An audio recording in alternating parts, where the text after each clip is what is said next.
अस्सलाम वालेकुम दोस्तों, मैं हूं अय्याज शुजा और आपकी खिदमत में हाजिर हूं एक बार फिर एक बहुत बड़ी अपडेट लेकर कि पीडीएम हुकूमत को बहुत बड़ा झटका लगा है। एस्टेब्लिशमेंट ने उनको शट अप कॉल दे दी है। नून लीग मुकम्मल यतीम हो चुकी है और इमरान खान का जादू सर चढ़कर बोल रहा है। शहबाज शरीफ को भी आखिरी ऑप्शन दे दी गई है और वो क्या है, ये तीनों खबरें आपसे डिस्कस करूंगा। लेकिन उससे पहले मैं आपको बताऊं कि पीडीएम हुकूमत को बड़ा झटका क्या लगा है। आज वफाकी वजीर जावेद लतीफ़ ने एक प्रेस कॉन्फ्रेंस में एक बार फिर इल्ज़ाम आयद किया है कि आम इंतखाबात में इमरान खान के लिए सहूलत कारी की गई है। उन्होंने कहा कि इदारे इमरान खान को रोके वरना मुल्क में खून रेजी होगी। इस पर इदारों ने बहुत सख्त रद्दअमल दिया है, उस पर भी आपसे बात करेंगे। लेकिन उससे पहले एक बहुत अहम खबर, chief election commissioner Sikandar Sultan Raja के खिलाफ पीटीआई ने सुप्रीम जुडिशल काउंसिल में रेफरेंस दायर कर दिया है और जमात इस्लामी ने भी उनके मुस्ताफ़ी होने का मुतालबा कर दिया है। इसके साथ साथ आपको ये भी बताऊं कि चीफ इलेक्शन कमिश्नर ने भी बड़ी एक अहम मीटिंग की है जिसमें उन्होंने पंजाब हुकूमत को सख्त वार्निंग दी है कि वो बल्दियाती इंतखाबात फौरी तौर पर करवाएं। बसूरत दीगर वो इस सिलसिले में उनके खिलाफ तौहीन अदालत में सुप्रीम कोर्ट में रेफरेंस दायर करेंगे। लेकिन इसी मीटिंग में chief election commissioner Sikandar Sultan Raja ने सिंध हुकूमत की दरख्वास्त पर बल्दियाती इंतखाबात को मौखर कर दिया है। जमात इस्लामी ने उनके इस फैसले पर एतराज़ किया है कि पंजाब में आप कह रहे हैं कि फौरी इंतखाबात कराए जाएं वरना तौहीन अदालत में सुप्रीम कोर्ट से रजू किया जाएगा, लेकिन सिंध में आप इस पर बिल्कुल दोहरा रद्दअमल दे रहे हैं। ये दो सूबों पर आपके अलग अलग फैसले कैसे हो सकते हैं?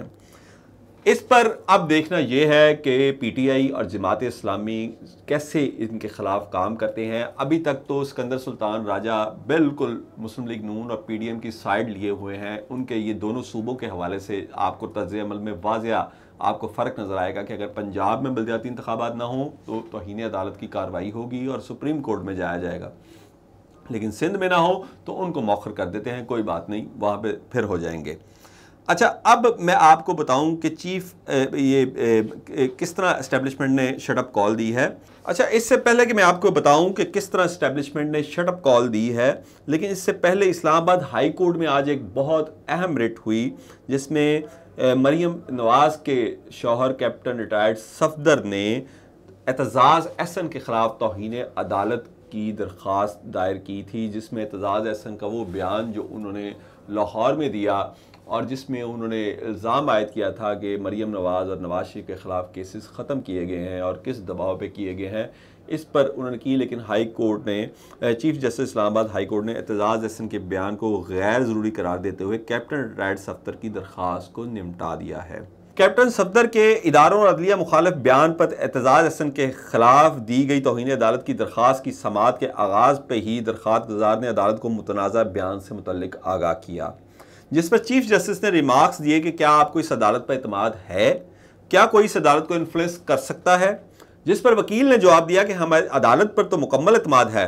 तो चीफ जस्टिस ने कहा कि गैर ज़रूरी तौर पर आप क्यों ऐसे बयानात को अहमियत दे रहे हैं? ऐसे बयानात रोज़ाना दिए जा रहे हैं, वी लॉग्स में क्या कुछ नहीं कहा जाता। गैर ज़रूरी तौर पर अदालत इसको अहमियत नहीं देगी।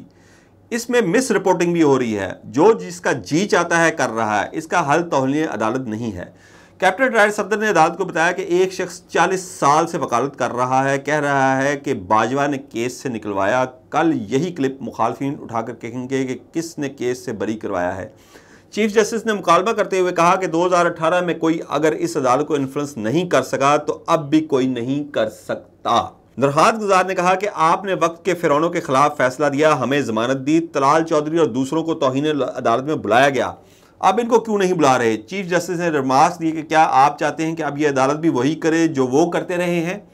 अदालत ने कैप्टन रिटायर्ड सफदर को हदायत दी कि आप गैर ज़रूरी चीज़ों में ना जाएं, ये अदालत किसी से गैर ज़रूरी वजाहत तलब नहीं करेगी, इस केस में ऑर्डर करके निपटा देंगे। अब मैं आपके पास आऊँगा उस पहली खबर पर, आपके किस तरह इस्टेब्लिशमेंट ने शटअप कॉल दी है। जब जावेद लतीफ़ ने ये प्रेस कॉन्फ्रेंस की तो उसके बाद इस्टेब्लिशमेंट ने मुस्लिम लीग नून की जो आला क़यादत थी उनको ऐसे बयानात देने से सख्ती से रोक दिया है। उनका कहना था कि इस्टेब्लिशमेंट न्यूट्रल है और ना तो कोई सहूलतकारी की जा रही है, ना ही इस तरह के बयानात आइंदा बर्दाश्त किए जाएंगे। उनका कहना था कि आप अगर तमाम 13 जमातें मिलकर भी अगर इंतखाबात में इमरान खान का मुकाबला नहीं कर सकते तो फिर उससे मुज़ाकरात के ज़रिए आइंदा का लायामल तय करें। इस्टेब्लिशमेंट इस सिलसिले में कोई गैर ज़रूरी किरदार अदा नहीं करेगी। ये बड़े ही दो सीनियर जर्नलिस्ट ने ये अपने ज़राए से भी इस खबर को कंफर्म किया है, अंसार अब्बासी साहब ने भी और साबिर शाकर साहब ने भी, कि इस्टेब्लिशमेंट ने नून लीग की क़यादत पे वाज़िया कर दिया है कि वो किसी सूरत भी किसी ऐसे मामले में अब टांग नहीं अड़ाएंगे जैसा कि माजी में होता रहा। उनका जावेद लतीफ़ के बयान पर नोटिस लेते हुए ये भी मुतालबा था कि अगर इमरान खान मुल्क में खून रेजी करवाना चाहता है तो ये आपकी हुकूमत का फ़र्ज़ है कि उसको मुज़ाकरात के ज़रिए रोकें, उनसे मुज़ाकरात करें, उनको मुज़ाकरात के ज़रिए इंगेज करें।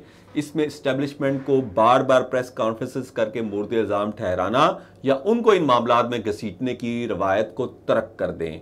इस तरह शहबाज शरीफ को उन्होंने आखिरी ऑप्शन दे दी है कि वो किसी भी तौर इमरान खान से मुज़ाकरात करें और मुज़ाकरात के ज़रिए मामलात को सेटल करें। ये नाजरीन बड़ी अहम बात है कि इमरान खान को जब वज़ारत उज़्मा से हटाया गया वोट ऑफ नो कॉन्फिडेंस के ज़रिए, उसके बाद PDM की हुकूमत को जिस तमतराक से इक़्तिदार में आई या लाया गया, लेकिन इन चंद माह में जो ज़िमनी इंतखाबात हुए 17 जुलाई को, उसके बाद कराची का एक हल्के में हुआ, उसके बाद हंगू में हुआ, उसके बाद ये जो 2 रोज़ पहले ज़िमनी इंतखाबात हुए हैं, और ये 2 रोज़ पहले जो हुए हैं ये हुकूमत की ईमा पर हुए हैं, यानी उन्होंने अपनी मनपसंद नशिस्तों पर जिन पर उनको यकीन था उस पर राजा परवेज अशरफ से पीटीआई के तो तमाम जो चंद को छोड़कर तमाम MNAs ने इस्तीफे दिए थे, उन तमाम के कबूल कर लेने चाहिए थे।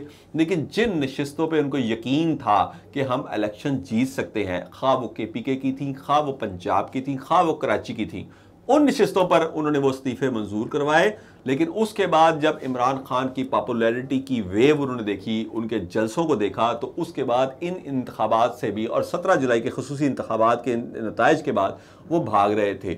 2 बार उन्होंने इलेक्शन कमीशन से ये इंतखाबात मुलतवी करवाए, तीसरी बार भी दरख्वास्त दी, लेकिन इलेक्शन कमीशन ने वो दरख्वास्त कबूल नहीं की। इन इंतखाबात में इबरतनाक शिकस्त के बाद अब जो उनकी एक तरफ की क़यादत है, ये उनका प्लान है मुस्लिम लीग नून का कि एक तरफ की क़यादत इस्टेब्लिशमेंट मुखालिफ बयानात देकर उनको अंडर प्रेशर लाने की कोशिश कर रही है, जबकि दूसरी जानब की क़यादत इसमें निगोशिएट कर रही है। यानी जावेद लतीफ़ और राना सनाउल्लाह ये बयान देते हैं कि अब भी सहूलतकारी की जा रही है, दूसरी जानब शहबाज शरीफ इसको कंपनसेट करते हैं और उनसे मुज़ाकरात करते हैं। लेकिन इस्टेब्लिशमेंट ने, साबिर शाकर ने भी इस खबर को कंफर्म किया है और अंसार अब्बासी ने दूसरी खबर को कंफर्म किया है कि मुज़ाकरात करें आप उनसे, जबकि साबिर शाकर ने शटअप कॉल को कंफर्म किया है कि उन्होंने इस पर उनको शटअप कॉल दे दी है कि किसी किस्म की भी सहूलतकारी इमरान खान को नहीं की जा रही। अगर मुस्लिम लीग नून, पीपल्स पार्टी और JUI और ANP समेत 13 बड़ी सियासी जमातें मिलकर भी अगर अकेले इमरान खान का मुकाबला नहीं कर सकती तो मुर्द इल्ज़ाम इस्टेब्लिशमेंट को नहीं ठहराना चाहिए, बल्कि अगर आप उसका सियासी मैदान में मुकाबला नहीं कर सकते तो फिर मुज़ाकरात के ज़रिए कोई पायदार हल निकालें, मुज़ाकरात के ज़रिए आइंदा इंतखाबात की कोई रास्ता निकालें। बसूरत दीगर इस्टेब्लिशमेंट अब इस तरह की बयानबाजी को दोबारा बर्दाश्त नहीं करेगी। इसके साथ ही मैं आपसे इजाज़त चाहूँगा। अपने दोस्तों और रिश्तेदारों का ख्याल रखिएगा। आइंदा भी कोई अपडेट हुई आपकी खिदमत में ज़रूर पेश करूँगा। अल्लाह हाफ़िज़।